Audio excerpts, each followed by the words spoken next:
उम्मीद रखते हुए आपने मुझे बोलने का मौका दिया। आपका बहुत बहुत धन्यवाद।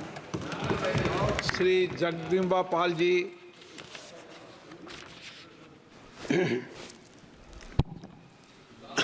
अध्यक्ष जी, मैं आपका बहुत आभारी हूँ और मैं सारे दिन से इस डिमांड फॉर ग्रांट 2024-25 के अनुदानों पे सत्ता पक्ष के और प्रतिपक्ष के भी साथियों को सुन रहा था।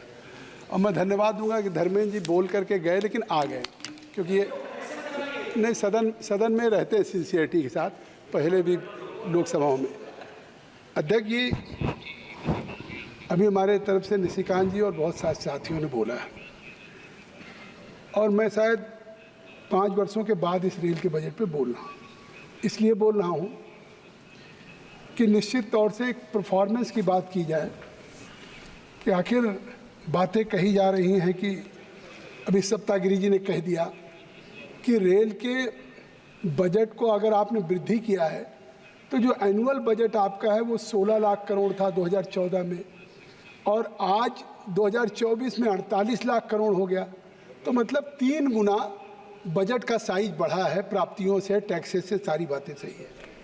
लेकिन मैं कहना चाहता हूं अपने साथियों से कि बजट तो 2014 से 2024 में बजट का साइज 3 गुना बढ़ा है, लेकिन भारत के यशस्वी प्रधानमंत्री नरेंद्र मोदी जी के नेतृत्व में रेल का बजट 8 गुना बढ़ा है। इसके लिए मैं निश्चित तौर से बधाई देना चाहता हूँ, क्योंकि जब रेल का बजट अलग नहीं था, कहते थे कि रेल का बजट अलग था तो बहुत पैसा मिलता था और रेल की पूरी साल हम करते थे।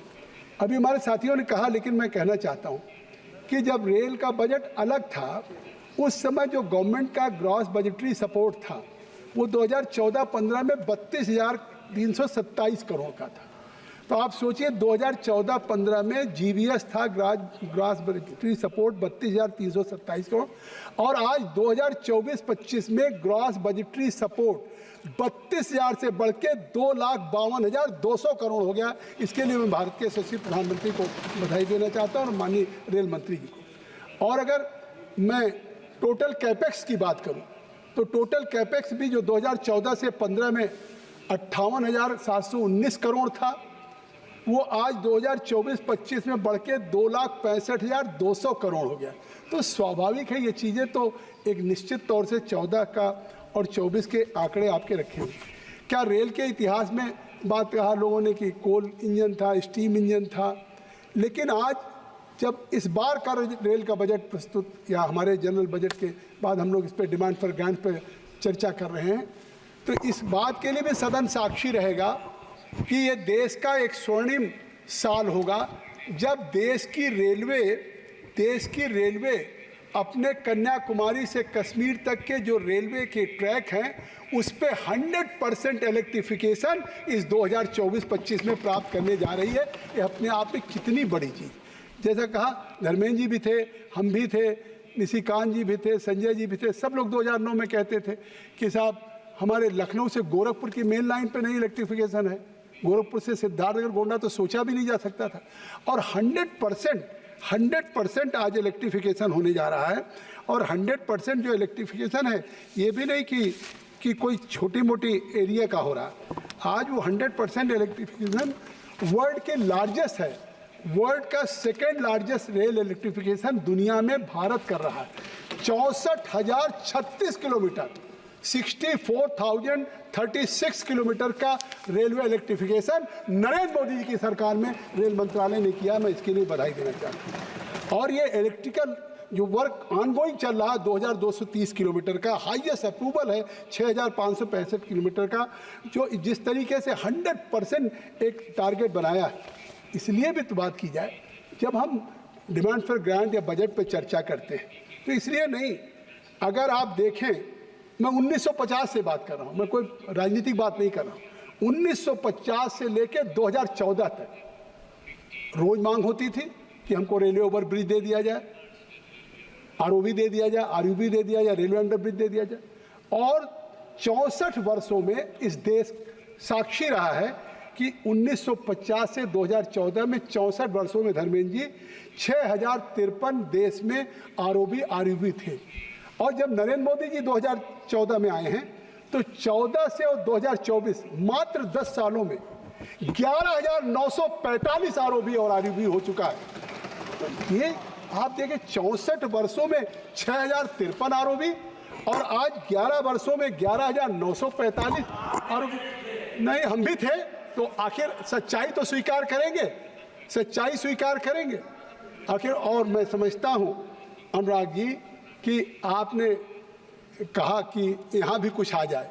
जब ये ROR की बात कर रहे थे, रेट ऑफ रिटर्न, अच्छी बात है, आप नए हैं, इंटरेस्ट ले रहे हैं कि रेट ऑफ रिटर्न अगर नहीं भी है, मतलब जो एक टर्मिनोलॉजी ब्रिटिश हुकूमत की, तो ये भी सच्चाई कि जो ब्रिटिश हुकूमत की गुलामी की दास्ता की विरासत अभी तक थी, आज़ादी के बाद भी अगर गुलामी की विरासत थी, उस विरासत को भी समाप्त करने का काम नरेंद्र मोदी की सरकार ने किया है, इसके सिवा किसी दूसरी सरकार ने नहीं किया।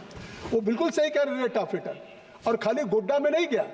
अगर रेट ऑफ रिटर्न की गोड्डा की बात करें, क्योंकि आज गोड्डा में ट्रेन गया है, तो अगर आप भी जागरूक सांसद रहेंगे तो वो रेट ऑफ रिटर्न, अगर नीतीश जी को मतलब के ज़माने की बात हो रही थी कि साहब उस ज़माने में बड़ी लाइन की बात की गई, मीटर गेज से ब्रॉड गेज, और काम 2014 में शुरू हुआ, तो आप यकीन करिए rate of return Buddhist circuit में मैं कहना चाहता हूँ। बुद्धिस्ट सर्किट आप जानते हैं, कुशीनगर है, कपिल वस्तु है जन्मस्थान गौतम बुद्ध का, श्रावस्ती है, या फिर बोध गया बिहार में है, सारनाथ वाराणसी में। ये 5 बुद्धिस्ट सर्किट के बड़े महत्वपूर्ण स्थान हैं। और उसमें भी आज कुशीनगर हो, गोरखपुर से संत कबीर नगर, या सिद्धार्थनगर का कपिल वस्तु हो, that is the birth place of the Lord Buddha, और श्रावस्ती जहाँ 29 बसंत वो रहे हैं, जहाँ उसको भी रेल से जोड़ने का काम, जबकि रेट ऑफ रिटर्न नहीं था, उसको भी बदलने का काम किया है। तो मोदी जी ने किया है, सुनी वैष्णो जी ने किया है, इसके लिए मैं बधाई देना चाहता हूँ। और काम हो रहा तेजी से। आज हमारे बहराइच के सांसद ने कहा कि वो काम हो रहा है, और मैं तो कहूँगा कि संत कबीर नगर से सिद्धार्थनगर के बासी में तो लैंड एक्विजिशन भी हो गया है और लाइन का काम भी शुरू हो गया। मैं माननीय मंत्री जी से कहूँगा कि हमारे बहराइच के सांसद ने इससे पहले कहा, तो उससे एक जिला नहीं जुड़ा है। पहली बार तो देश के प्रधानमंत्री ने एस्पिरेशनल डिस्ट्रिक्ट की भी बात की। मैं बिल्कुल स्टार्ट कर दूंगा, आप बड़े कृपालु हैं कि कम से कम आप स्वयं आके बैठ गए और आपने कुछ सांसदों को मौका दिया, जिससे मुझे लगता है कि बहुत सी महत्वपूर्ण बातें आ गई हैं। मैं बहुत थोड़े ही संक्षिप्त कहूँ। मैं कहना चाहता हूँ कि आखिर अंतर क्या था। लोग इसी सदन में चर्चा करते थे कि पंचवर्षीय योजनाओं से जो अमीर है वो अमीर होता जा रहा है, जो गरीब है गरीब होता जा रहा है। आज वो डिबेट का विषय नहीं है, लेकिन यकीन करिए कि इसके बावजूद भी सच्चाई है। चाहे बदायूं की बात आप कर लें, चाहे फतेहपुर की बात कर लें, सिद्धार्थनगर की कर लें, बहराइच की, गोड्डा की कर लें, देश में ऐसे जनपद थे जो चाहे हेल्थ के पैरामीटर पे, एजुकेशन के पैरामीटर पे, इंफ्रास्ट्रक्चर के, वो ऐसे थे जो एक दूसरे 2 जिले थे। दिल्ली देश की राजधानी अलग थी, लखनऊ अलग थी, सिद्धार्थनगर अलग था। इसको भी खत्म करने का काम कि केवल दिल्ली की गगनचुंबी इमारतें या दिल्ली में या लखनऊ में नहीं होंगी, सिद्धार्थनगर में भी 8 मंजिला मेडिकल कॉलेज बन सकता है। यह भी नरेंद्र मोदी की सरकार में हुआ। अरे गिने चुने थे, कहीं लखनऊ में था, आपके सफाई में था, आपने एम्स बनाया। लेकिन आज प्रधानमंत्री मोदी जी ने, उत्तर प्रदेश की सरकार ने आज पहले तय किया था कि 3 डिस्ट्रिक्ट में 3 पार्लियामेंट के बीच में, इसी मोदी जी ने यही कहा कि हम एक मेडिकल कॉलेज देंगे, और बाद में उन्होंने तय किया कि 3 पार्लियामेंट 3 डिस्ट्रिक्ट में क्यों दिया जाए, देश के हर डिस्ट्रिक्ट में मेडिकल कॉलेज देंगे, और आज वो मेडिकल कॉलेज देने का काम चल रहा है। तो मैं इसलिए इस बात को कह रहा हूँ कि जो आकांक्षा जनपद प्रधानमंत्री की पहल पर जो नीति आयोग ने किया, उत्तर प्रदेश में 8 जिले हैं, 4 जिले एक तरफ से, सिद्धार्थनगर हो, बहराइच हो, बलरामपुर हो, श्रावस्ती, उस चारों को रेलवे लाइन से जोड़ने का काम आकांक्षा जनपद केवल नीति आयोग से कह के केवल पिछड़ेपन की रेटिंग नहीं हुई, उसको आइडेंटिफाई नहीं किया गया, उसको आइडेंटिफाई करके और उस गैप को और उस पिछड़े को अग्रणी के साथ लाने का एक वास्तविक प्रयास वास्तविकता के धरातल पे हुआ है। मैं उसके लिए बधाई अपनी सरकार को देना चाहता हूं कि आज उस चारों जनपद को जोड़ने का काम तेजी से हो रहा है। हमारे बहराइच के सांसद बैठे हैं, बलरामपुर के सांसद उधर हैं, लेकिन आज वो चारों, ये नहीं कि आपका है कि हमारा है, हम क्षेत्र का विकास कर रहे हैं, हमारी सरकार क्षेत्र का विकास कर रही है। और हाँ बताइए, हाँ सही कह रहे हैं निशिकांत जी।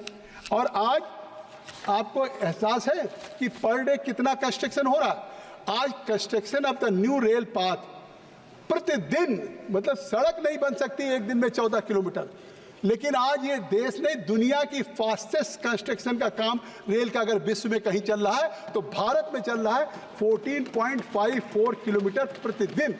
ये रेल लाइन मतलब मिट्टी का एक्विजिशन, लैंड एक्विजिशन करना, एम्बैंकमेंट बनाना, एम्बैंकमेंट बनाने के बाद रेल लाइन का ट्रैक बिछाना, उस पर बोल्डर्स गिट्टियाँ डालना, फिर स्टेशन का काम, ये कठिन है। रोड की तरह से नहीं है कि आपने एक लेयर 2 लेयर डाल दिया, पेव शोल्डर कर दिया और आपकी सड़क बन गई। और उसमें 14.54 किलोमीटर पर डे बन रहा है, पर डे नई रेल लाइन। ऑटोमेटिक सिग्नलिंग हो रहा है 50 किलोमीटर पर मंथ। आप ट्रैक के किनारे किनारे ऑटोमेटिक सिग्नलिंग का काम करें। आप देखते थे किस तरीके की सिग्नलिंग होती थी, आज 50 किलोमीटर पर मंथ हो रहा है।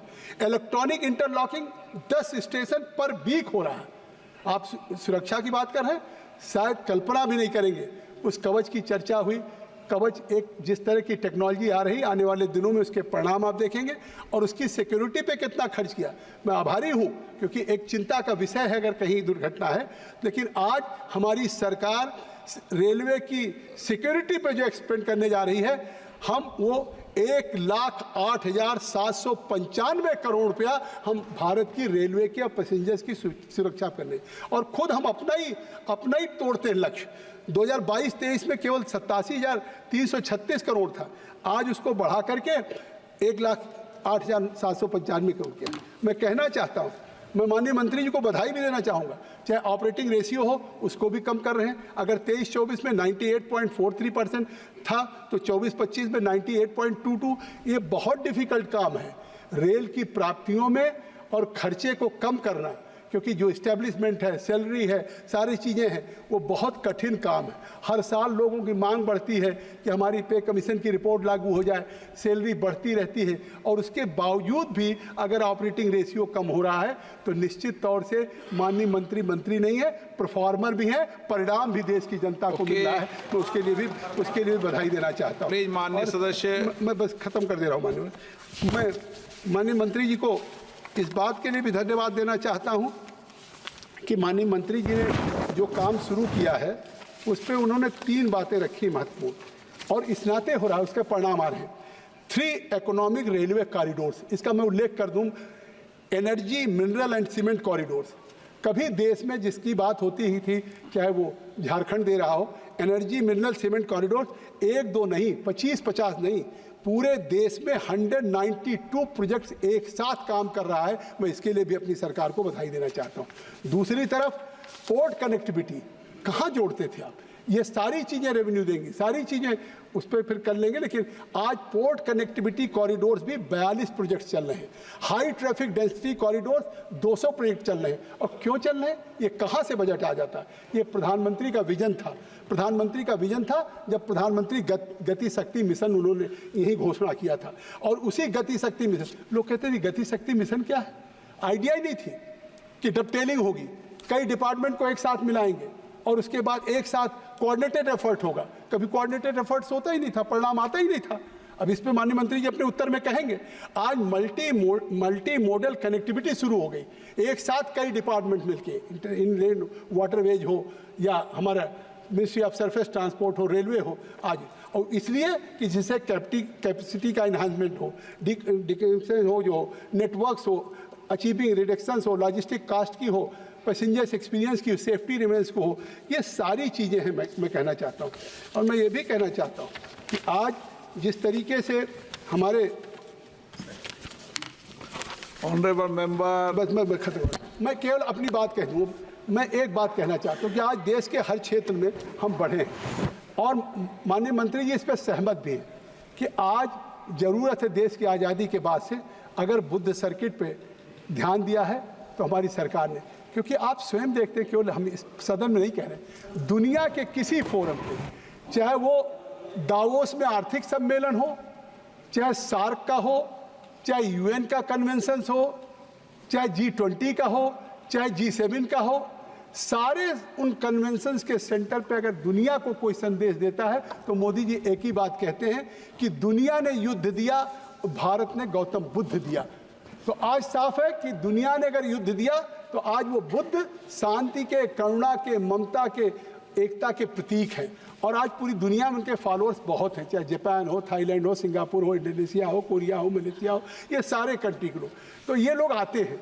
मैं चाहता हूँ कि अगर वाराणसी का सारनाथ है, बिहार का बोध गया है, कपिल वस्तु है birth place of Lord Buddha, या श्रावस्ती है, इन पांचों को जोड़ करके एक रेलवे की बुद्धिस्ट सर्किट की ऐसी ट्रेन की कनेक्टिविटी प्रोवाइड करें कि अगर कोई फॉरेनर्स या जो बुद्ध के मानने वाले लोग आते हैं, वो लोग अगर एक जगह से ट्रेन से वो सारी जगह पे बौद्ध उस परिपथ पे परिक्रमा करना चाहें तो वो कर सकते हैं। और अगर ये काम भी कोई करेगा तो हमारी सरकार करेगी, हमारा रेल मंत्रालय करेगा।